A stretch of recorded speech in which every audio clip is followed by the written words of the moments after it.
Okay, so we'll just jump right in with our guest speaker, not to delay her. So Heather Mizeur, can I ask you to correct my pronunciation? I apologize. Liz, with names like ours, we always have to ask, right? So it's Mizeur rhymes with volunteer. Great, perfect. So our speaker, Heather Mizeur, is running, as you know, for the first district in Maryland congressional race against Andy Harris. And she has spent her professional career over the past 25 years passionately engaged in public service. She's a policy expert with years on Capitol Hill.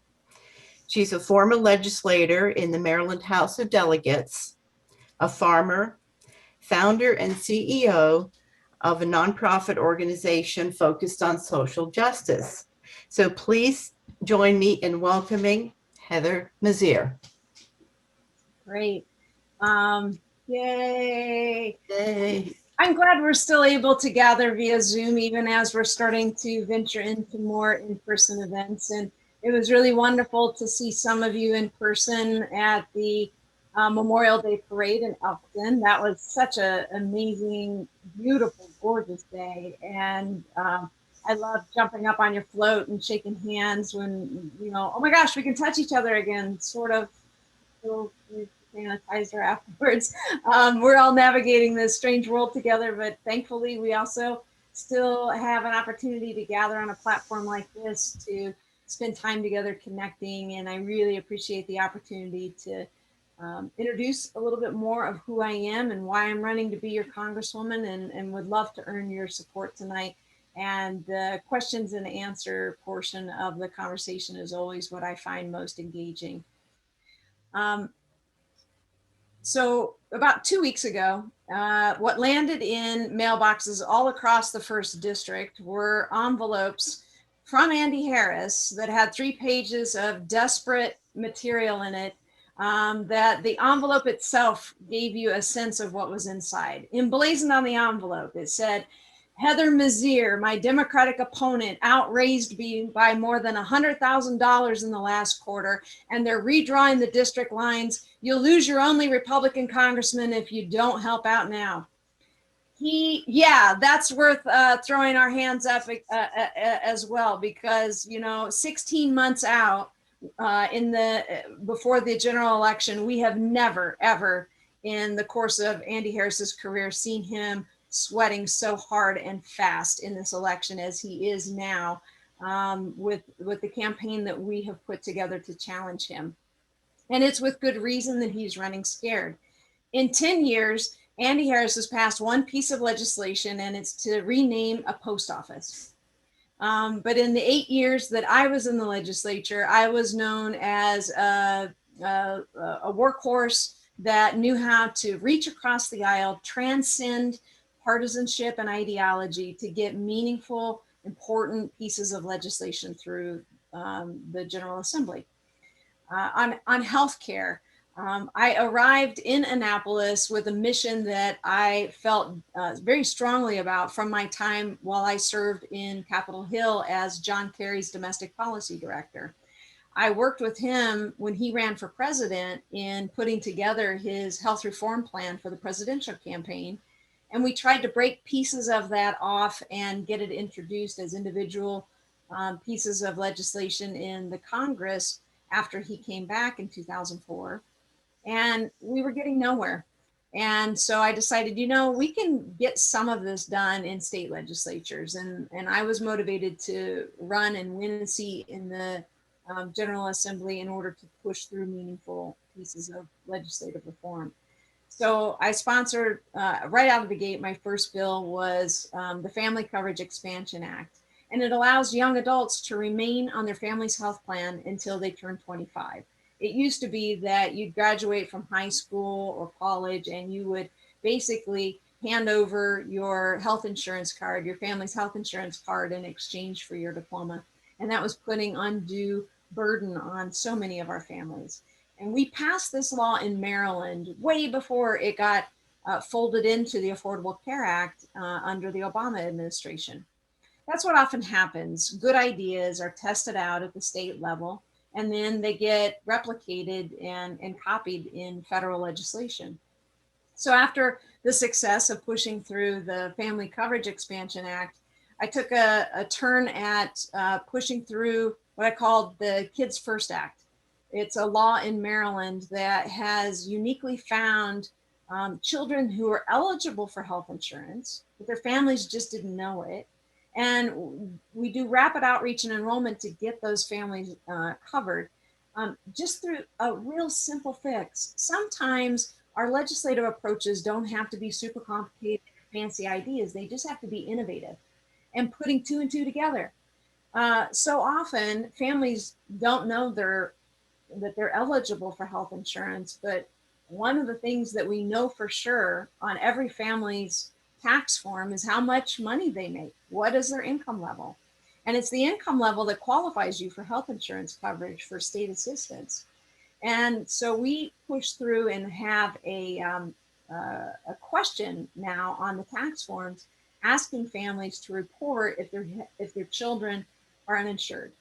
If we match up on the state tax forms that your children are uninsured and you earn an income level that qualifies you for public assistance, the state now does rapid outreach and enrollment to let you know that this coverage exists and to help you get it for your children. And we've seen at least 100,000 children receive coverage under this program over the 8 years I was in the legislature. I know it's more than that now, but I stopped being involved in the oversight of how that was being implemented after I was done in the General Assembly. But this is important, meaningful legislation that is changing people's lives. On healthcare, on the environment, we can't live in a community like ours and not care about the environment, the air we breathe, the land we steward, the water that is so precious to us. We have more tributaries leading into the crown jewel of the Chesapeake Bay in the first congressional district than any other part of our state. And Maryland itself has more tidal area than any state but California. And yet Andy Harris has a lifetime voting record of 3% with the League of Conservation Voters. I have a lifetime voting record of 98% with the League of Conservation Voters. And it's not just on issues that may be sometimes considered even territory. When I was in the legislature, I was concerned that other states were fracking for natural gas. In Pennsylvania, they had tap water that was flammable. In Ohio, there were like mini earthquakes under the earth in the areas where they were drilling. West Virginia, livestock were falling over dead from exposure to the fugitive methane gas that was escaping the wellhead. And we had hundreds of thousands of acres in Maryland that were already leased to drill and permits pending in our state legislature when I was aware of these activities happening in other states. And I began a campaign for us to say, hold on, we need to have a moratorium in place and we really need to study this. And once we studied it, I spent 3 years after passing the legislation that put the moratorium in place. I served on the governor's commission that researched whether or not this would be safe. And we ultimately determined that it wasn't going to be good for the economy, for the environment, for public health. And I was part of a team that worked in a bipartisan way to get Governor Larry Hogan, a Republican, to sign in the law that bans fracking in Maryland. We're one of the only states that sits on shale gas that isn't drilling because we did our homework and we did the right thing. Because it's the kind of thing you don't want to make a mistake on and then have to fix it and go back and cover up the pollution and the destruction to the environment and have the negative public health impacts. So we staved that off by being ahead of the curve on important issues that matter. And time again, whether it was on increasing wages and being focused on job creation, that really supported small businesses, or civil rights, and a whole range of social justice issues that I'm excited for us to have a chance to talk about. I wasn't just somebody in Annapolis that was voting the right way. I was leading the charge on setting the direction where we should go, and I was making sure that we got it done. And it's that kind of approach that I want to bring into the Congress. Fundamentally, though, what got me into this race, I'd never thought that I was going to be running for Congress in our community. In some ways, when my wife and I permanently moved to Chestertown in 2015, I thought that my role as an elected official had come to an end when I finished my service in the General Assembly. But none of us could have imagined the events of January 6th, or how our congressman was both instrumentally involved in inciting and encouraging the insurrection, and voting to deny certification of the election results, even though all evidence pointed to the fact that it was a free and fair election. He continued that night, after this unthinkable domestic attack on our democracy, to have to be separated on the House floor from throwing a punch at a Democratic colleague that he was in a heated argument with. And a week later, tried to smuggle a gun to the House floor. Andy Harris clings to old hatreds and new conspiracies, and he has given up the right to represent us. I believe he has violated his oath of office. And I was drawn into this race by the events of that day, as well as an entire career of really poor choices that our existing congressman has made in not serving us with any level of honor and distinction that we deserve. And I'm really looking forward to the opportunity to bring bold and fearless and dignified leadership back to the First District. In the honor, in the great tradition of a man like Wayne Gilchrist, who has endorsed me. He represented us so honorably for the 18 years that he served. And I'm incredibly proud of the support I've put together across the partisan divide, whether it's Republicans like Wayne Gilchrist, or Democrats like Senator Van Hollen, Congressman Jimmy Raskin, and Anthony Brown, Paisy Mfume, a whole host of people who have stepped up early to say that this campaign matters. The Mizeur candidacy is different than any other kind of campaign that has come here to challenge Andy Harris. We just finished our second quarter of fundraising last night, and I couldn't be more thrilled with the intensity of the grassroots response to our campaign. While our numbers won't be public for another 2 weeks, I will tell you that in the first quarter, we raised $353,000 and turned heads everywhere with that kind of performance. And let me just say that you are not going to be disappointed with our results from the second quarter either. We have Andy Harris on the run, and between redistricting, fundraising, endorsements, and a former elected official who has a record of achievement to hold up and contrast with Andy Harris, this election is going to be one of the most important that we have ever undertaken. And let me tell you that while I may be nice, I am also incredibly fierce. And I will be holding Andy Harris accountable every step of the way, in every way that he has voted against us.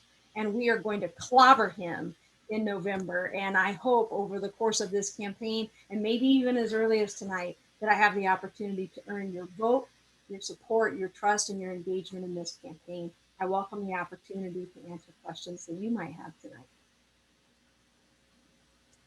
All right, thank you, Heather. Let me reset my clock here. Okay.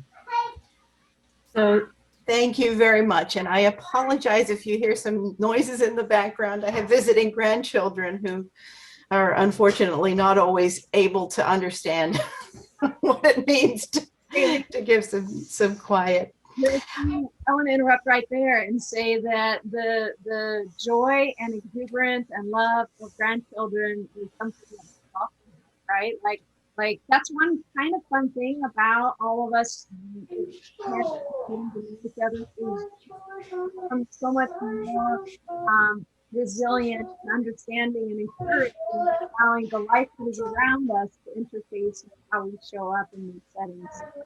Awesome that you're a grandma, and never to apologize for that. I'll do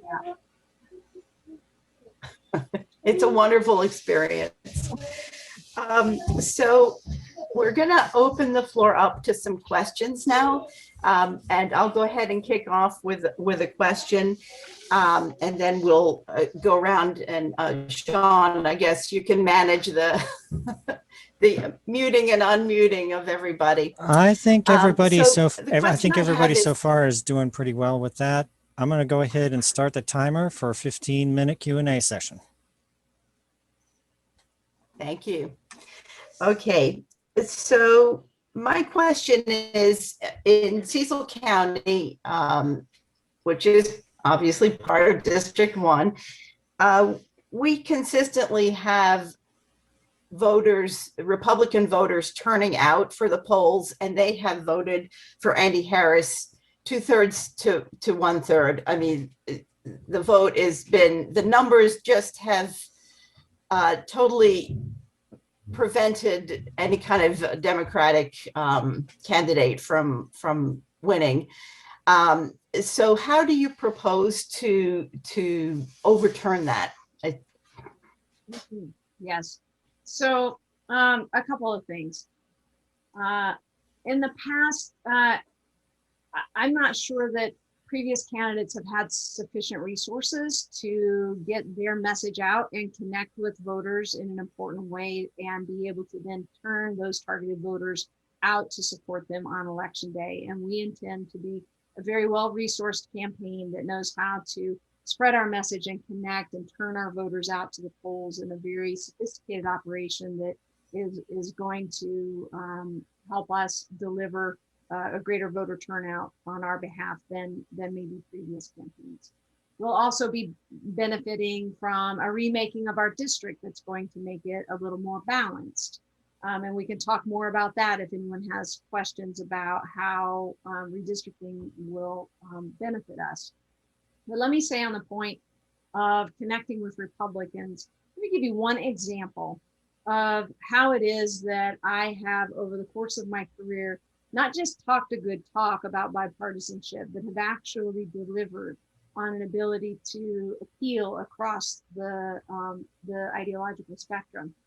Cecil County, you know Mike Schmiegel very well, former delegate Mike Schmiegel, libertarian, conservative, bombastic, and one of my best friends in the legislature. Mike and I rarely agreed on anything on the House floor. But I always looked and knew in his heart, when I was engaging with him, that he was a good human, and that there were things there that we could connect on. And we developed a friendship outside of the legislative arena that eventually paid dividends for how we worked together legislatively. I sat down with him one night and I said, Mike, I want to work with you on a piece of legislation that would lower the abortion rate in Maryland, increase federal funding for our state budget, and improve infant mortality rates. And he said, all right, of course, I'm for all three of those things, but I'm sure there's a catch. And I said, when I tell you that what we're going to do is give free family planning to all low-income women in Maryland, your instinct is going to be to retreat and want to reject that, because partisan politics have suggested that we need to be divided on this issue, when actually that's the place where we agree. When we empower women to have babies when it makes sense to them, we address unwanted pregnancies, which are at the root of lowering abortion rates. And when we give free family planning services under an enhanced federal matching program, will bring some additional dollars into the state. And when women get connected to healthcare earlier, their infant mortality rates for their children improve. Ultimately, Mike Schmiegel and Heather Mizeur, who are the most polar opposite strange bedfellows in Annapolis, pushed through in one passage of the Family Planning Works Act. And went on, we co-authored an editorial together in the Washington Post promoting the ways in which conservative Republicans and more progressive Democrats could come together on initiatives like this when we were willing to really look at what the policy was about and not just allow cultural wedge issues to divide us. Now, what you'll hear from Mike Schniegel in his testimonials about this experience is that the whole reason why he was willing to do this was because of our friendship, because he trusted me, because he knew when I showed him data and information that countered some of his concerns about how this would work, that he didn't have to be circumspect about me playing games with him to one-up him on anything. Because no matter how much we disagreed with each other or how often we were at odds on issues, I never said anything bad about him. I always conducted myself with honor on the House floor. I always worked to create genuine friendships with people who I might disagree with.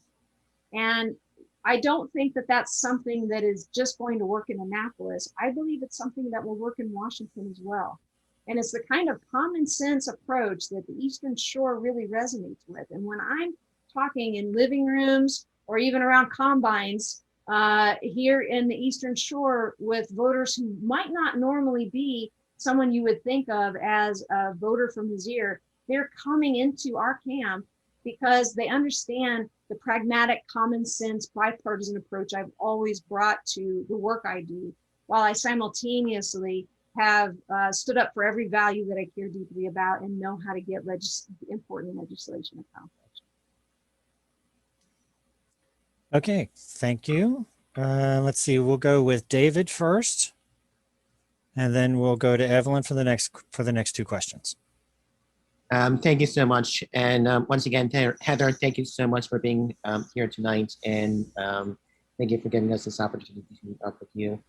I have two questions for you. Number one, can you clarify your stance on nuclear power, nuclear energy? And number two, what steps should Congress take to make sure that an event like January 6th never happens again? Thank you, David. So on January 6th, at a minimum, where we should all be able to agree in a bipartisan fashion is to come together and do basically a Truth and Reconciliation Commission that gets at the heart of investigating what actually happened that day, what was the undertones of the encouragement of what happened, who was participating in it, what were some of the failures of that day that created the breaches in security. How do we prevent something like this from ever happening again? And yet, every time he's had an opportunity to vote on this, Andy Harris has said no. And I don't understand how you can be opposed to getting at the truth of what actually happened that day. Unfortunately, because it failed to pass in a bipartisan nature, there is now a select committee that's being put together to do this review that will be somewhat bipartisan in nature. I saw today that Nancy Pelosi has named Liz Cheney to the committee, and I think would be willing to appoint other Republicans willing to serve. This isn't a partisan issue. This is an American issue. On the issue of nuclear energy, I think that we are at a place in our country where it's clear the future of energy is more sustainable energies that don't have some of the negative impacts that other energies we've relied on in the past are. And so I'm much more focused on looking for the job creation that also comes in our communities from solar and wind and other forms of sustainable energy sources that I think should be our priority focus. Forever the challenge in the Congress has been, what do you do with the spent fuel?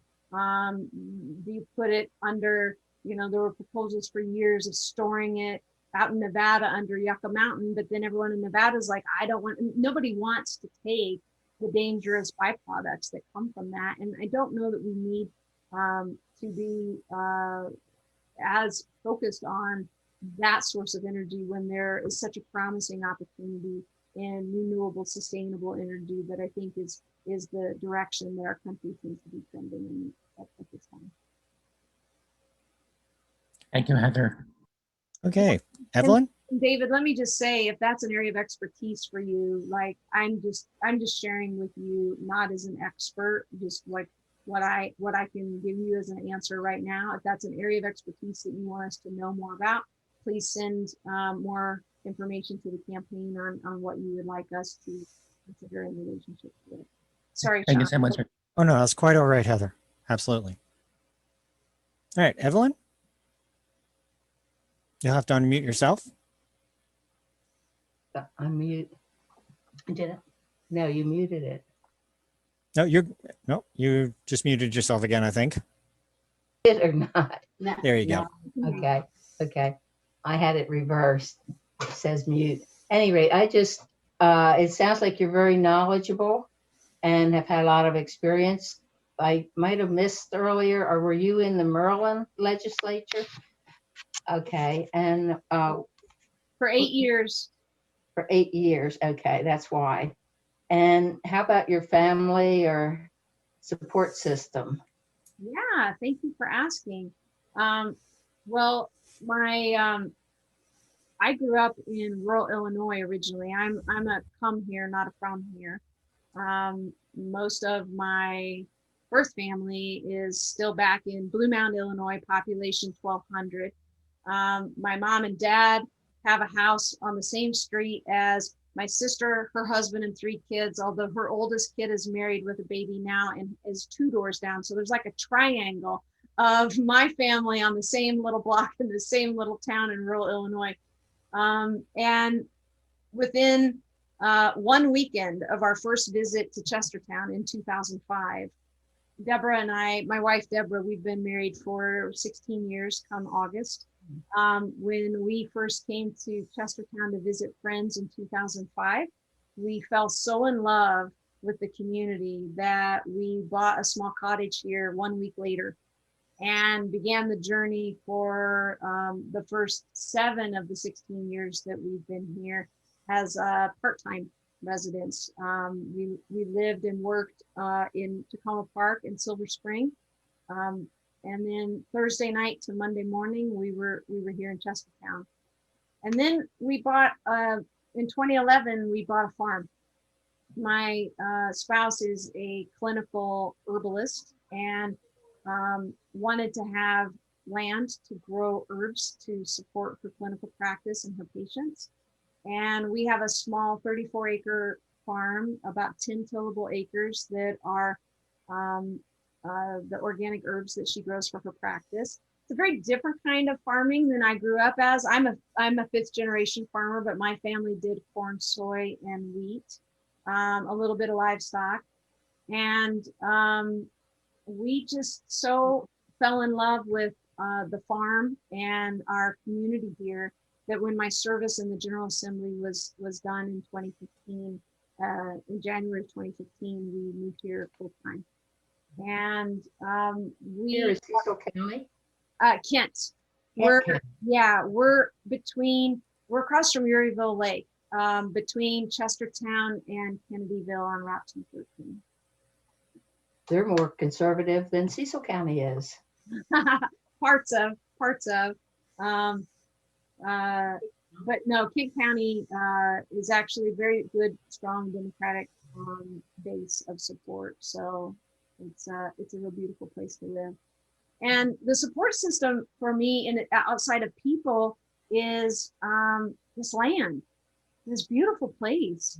I hike with my dog. I have one right now. I have a new puppy coming in August. So I'm almost tempted to say I hike with the dogs because I already envision the puppy on hikes with us. We go to Sassafras, the Sassafras Reserve, nearly every morning for about a 90-minute hike to the water's edge and just kind of sit there at the water and get balanced for the day and connect to the land. And it's it's real soul tending to be so connected to such a beautiful place. And that, I think, is a really important piece to every day, is to not get so swept up in the busyness of the work that we're doing that we forget how to be connected to our hearts and to the spirit that animates us. And I sense that in your question, Evelyn, like, what's your support system? How do you take care of you in the midst of a hurricane that can be a campaign?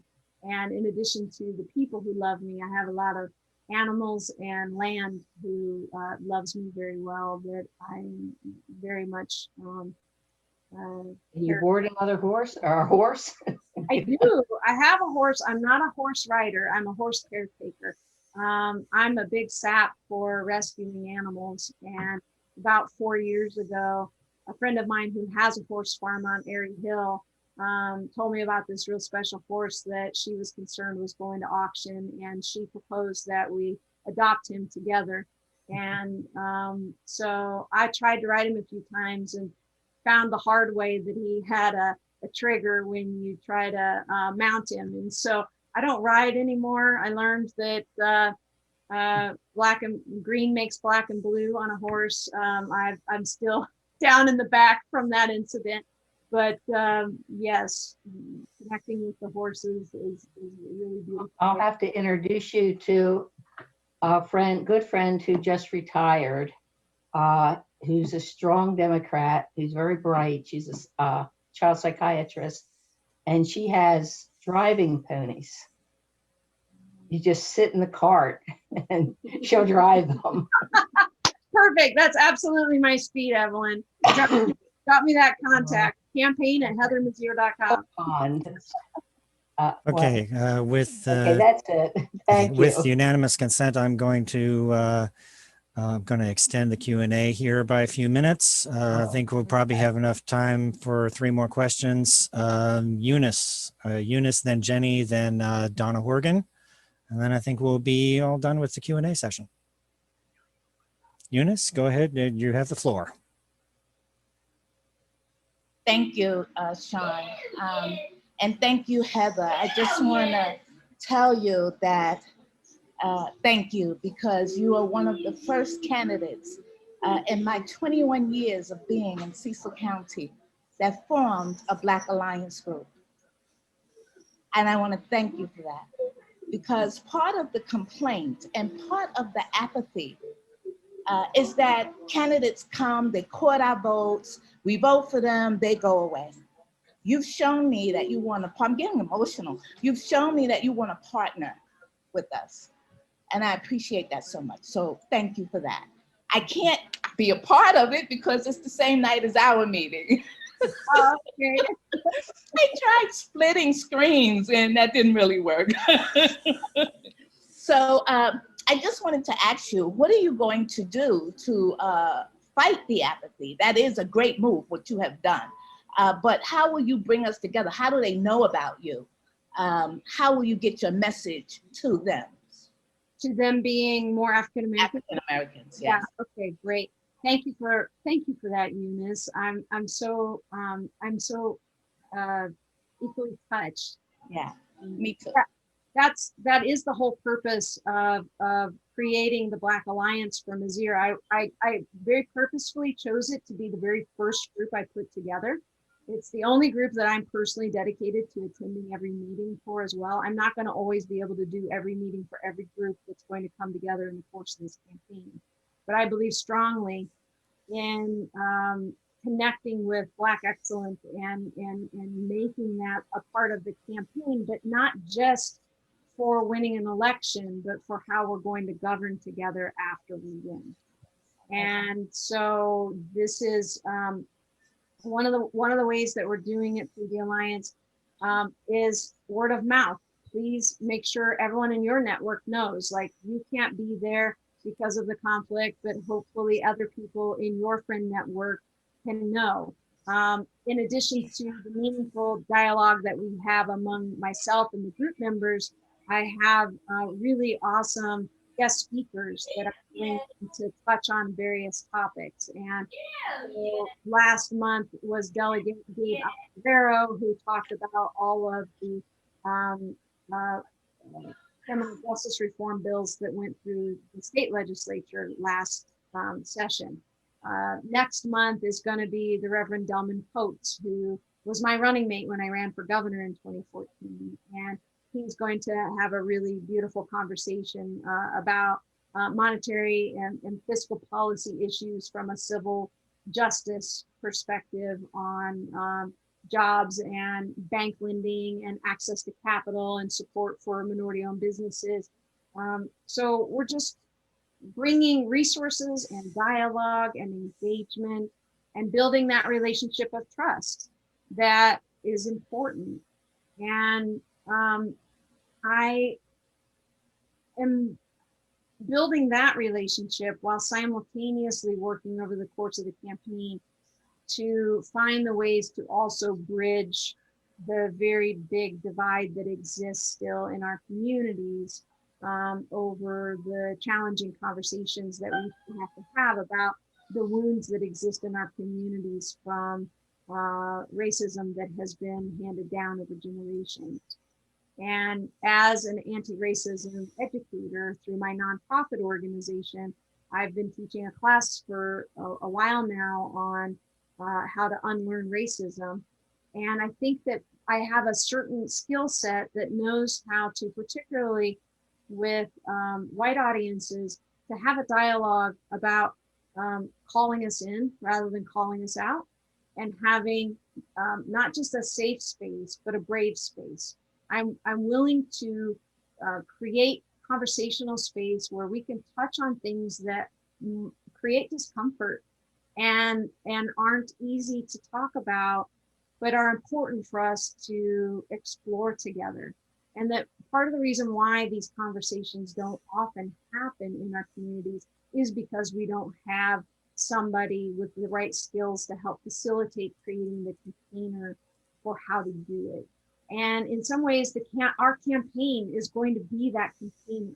My leadership is going to help generate that space. And over time, we will have conversations and dialogues and various opportunities for that heart connection to come from touching into that vulnerable place together. So I'm excited for that opportunity. I will say in closing that every campaign, especially every winning campaign, has to crawl and then walk and then run. And there's a season to each of the things that we have to do.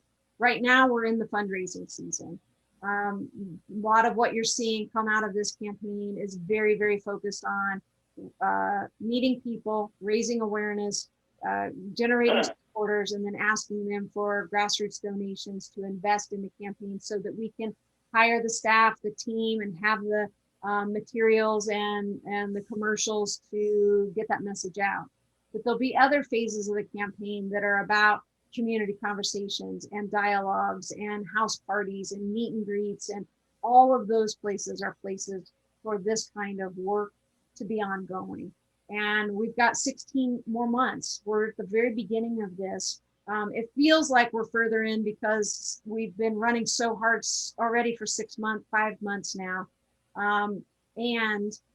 All of the work we've done up till now is getting us to a really great place to start to launch some of those initiatives as we move forward. And I hope you'll be a part of it, Eunice. Thank you so much. All righty. Thank you, Heather. All right. I have 7 minutes left on our extended period here. Next, Jenny is up. You have the floor. So thank you, Heather, so much for your time tonight. Firstly, I want to say just thank you for your Soul Force Politics. It's actually one of the sites that I actually used to reference often. So anyone who's into Satyagraha, I'm like full into it. So I appreciate that kind of work. My questions have to do, I actually have 2 full questions. I'll try and keep them really brief, but they are pretty weighty. So I apologize. The first one is, knowing Cecil County, we tend to have 2 core values for, I want to say 2 prominent values for our Republican constituents, and that is farms and guns. As a farmer already, you have your own opinions and thoughts as to how to go about keeping the earth cleaner and to do farming in a more organic way, but how can you convince others that some of the practices that you have engaged in are something that they can easily do without breaking their bank? And the gun option, is it something that you yourself have a personal stance towards? And my second question has to do with something close to my heart. And I typically ask this, I apologize for the repetitiveness in our previous conversations, but about homelessness in our area is pretty prevalent, as well as the opioid epidemic. They're actually tied hand in hand with one another. And I just wanted to know what solutions you might have in mind, or any kind of legislation that you might have in mind that would help our community regain some balance, some footing, if you will, into independence, both so that our homeless are not in camps or in temporary homes, and that they're free from the addictions that they're suffering from. And I thank you for the time. Great, thank you. And because of Sean being such a magnificent timekeeper, may I ask one other question of Sean? I've written down all the various parts of that question that Jenny just asked. And I'm thinking what might be helpful for me too is, would you mind, because you said there would be one more person after her, can we ask that question as well? I want to just see if there's any overlap there so that I know how to time the answer. Please do. Donna, go ahead and unmute yourself and you'll have the floor. Welcome, Heather. We want to thank you for wanting to join this campaign and try to help us so we can eliminate Andy Harris, who's been a great disappointment to this district and an embarrassment, actually. He voted against the American Rescue Plan, and also he voted against the commission to select committee for January 6th. And that was not in our local newspaper. We really have no way of getting that information out, because people need to hear that over and over and over again to know what that means. And it was so embarrassing when it was on the Baltimore news that he would try to take a firearm onto the floor of the House of Representatives. It was terrible. So how do you think you're going to be able to get that message out on things? Because I think Cecil County are moderate people that live here, but they don't, they're not ones that tune into politics all the time. So we really need to get the message out on what he's doing. And, plus, if you look at the years that he's been in Washington, what has he brought back to us? Nothing. We have the Conowingo Dam here that needs sediment cleaned up. We have Perry Point Medical Center, which is a wonderful facility, but what is he hasn't enhanced it. And also, the eyesore of Bainbridge, there's no way he is going to be able to get us any funding to clean up that place. And it's just horrendous of things that has just been sitting there for years and years and not addressed. And, we're on the 95 corridor. We should be booming, and we're not. We have a lot to offer here. The water, the farming, the historical things that go on here in Cecil County. And we have a lot to offer, and it's not being promoted and given its best that we have to offer. And so we hope you'll be able to help us. Great. Thank you, Donna. I'm going to start there and then finish up with any questions.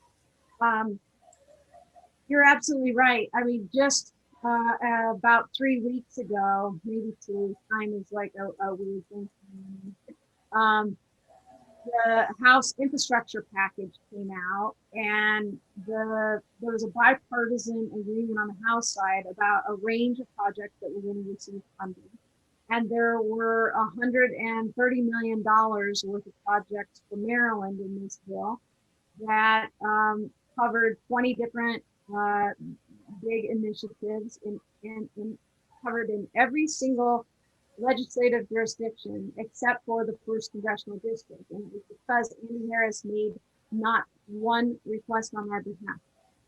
No, like, oh, wait, we don't have any roads or bridges or, infrastructure needs in any of our communities. Like, we've gotten so used to this horrible representation that we almost forget that a good representative is someone who isn't just about how you're voting or how you're showing up in a personal capacity on the House floor.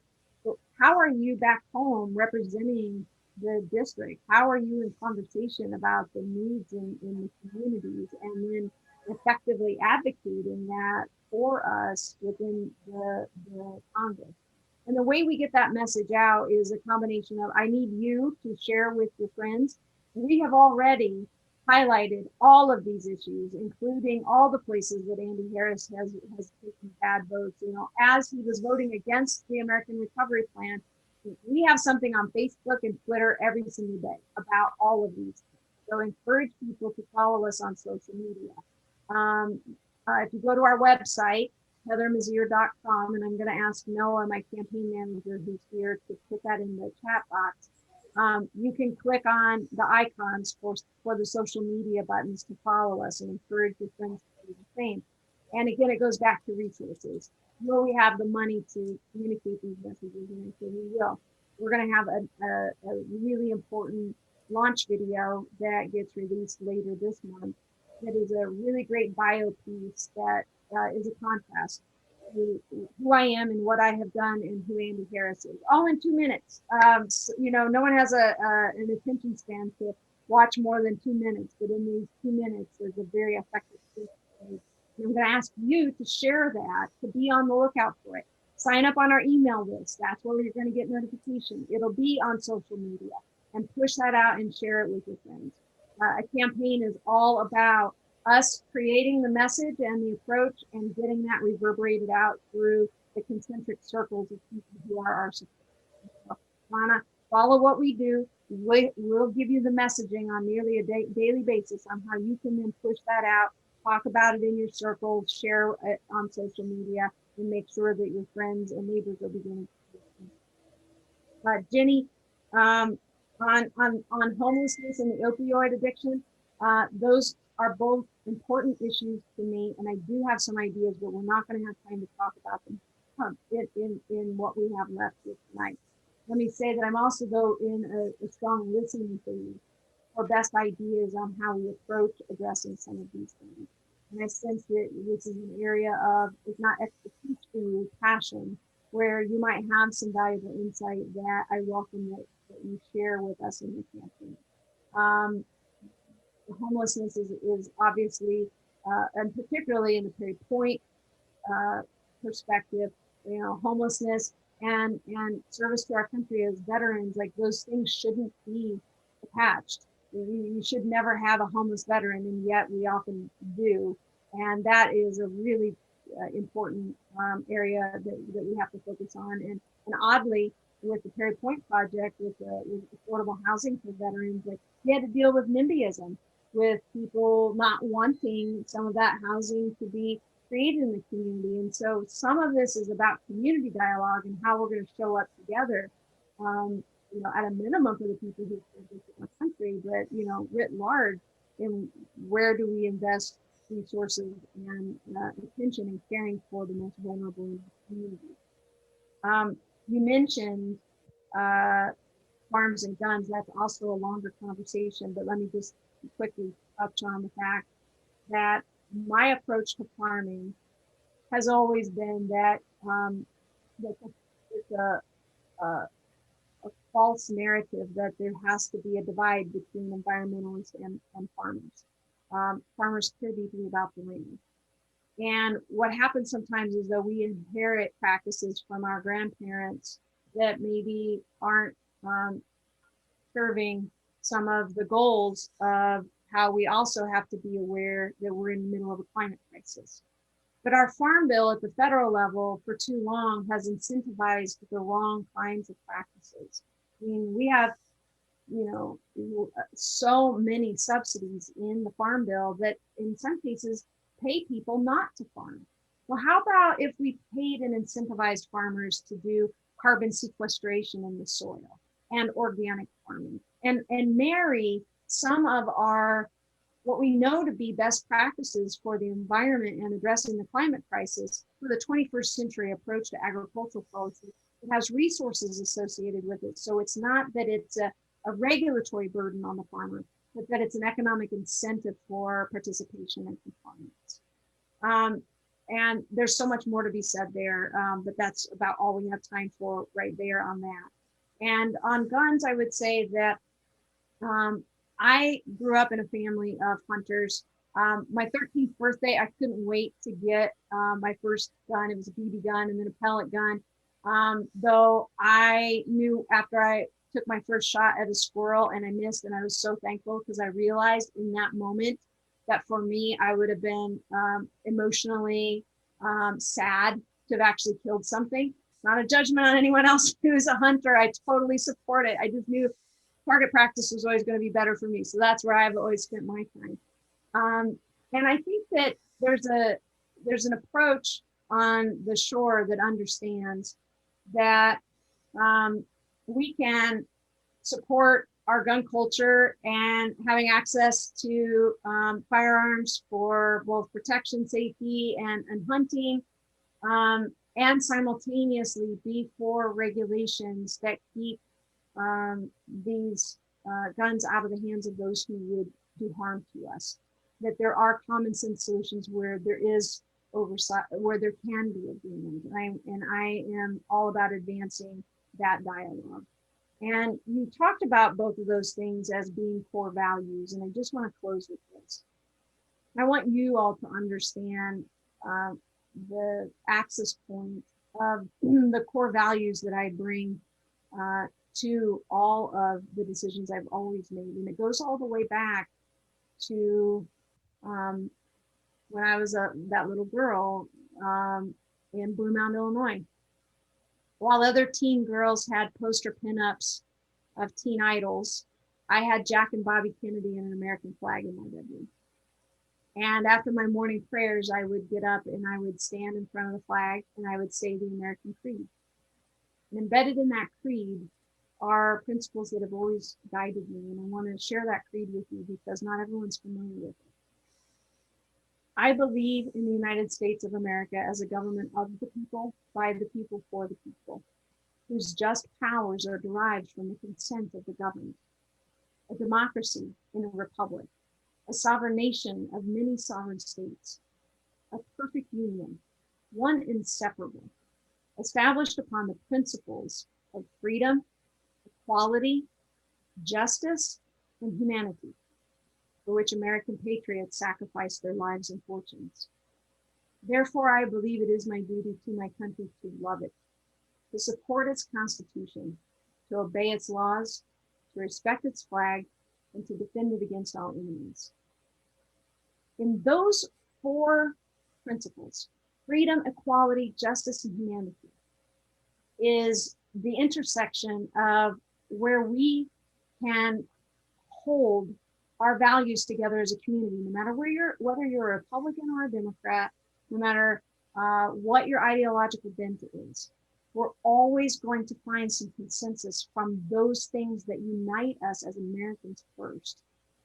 And I bring that passion to everything I've done in the state legislature, in my work in the Congress, when I was a staff person, and how I intend to represent you as your Congresswoman. It would be an honor of a lifetime to have the opportunity to represent you. And I hope that you will be a part of this campaign. It will be historic in every way, not the least of which is the drubbing we're going to give to Andy Harris in November of 2022. So come join us. And I really appreciate the opportunity to be here with you tonight. Thank you very much, Heather. Thank you so much. Bravo. We are very excited about your candidacy, at least I am. And thank you for joining us for our meeting here and sharing some of your thoughts and positions. Yeah, absolutely. And before I have to leave, I will also put on here the link for anyone anyone who wants to be a part of any person of color who wants to be a part of the Black Alliance for Mizeur that Eunice spoke of. We're always looking to grow the connection and support there. And if anyone has another group that you feel compelled to want to start to organize, we're gonna, as we staff up and get more staff hired, which give us some time, we're still raising the money to pay the salaries to have more staff. There'll be additional groups and other alliances that we form. And this campaign isn't just about my passions and my expertise. It's truly about lifting up all of the beautiful expertise, passion, insight, and brilliance of all of you, of everyone in our communities. And we want you to be engaged, involved, and participate in bringing the beauty of who you are into what we're building together. So come be a part of this. I really look forward to seeing you on the campaign trail and meeting in person again. Thank you so much. Thank you.